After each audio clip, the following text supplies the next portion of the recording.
নমস্কাৰ বন্ধুসকল, আজি আহিছোঁ ৰবিবাৰ। গছৰ তলত আছোঁ। এয়া জাম গাছতে দেখা পাইছে।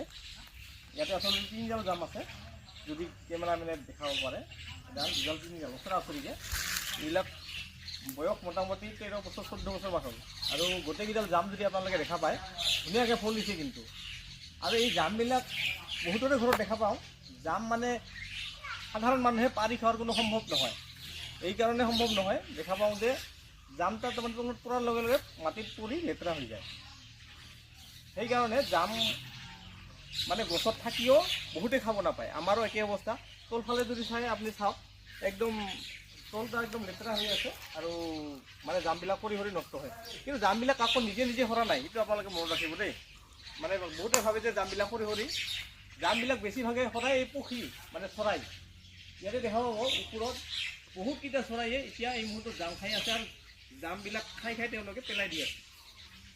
গতিকে এই জামবিলাক আমি নিজে খাব নোৱাৰিলেও মানে বহুত ক্ষেত্ৰত এই চৰাইবিলাকে জাম খায় আৰু চৰাইৰ আহাৰ হিচাপে ব্যৱহাৰ হৈ আছে।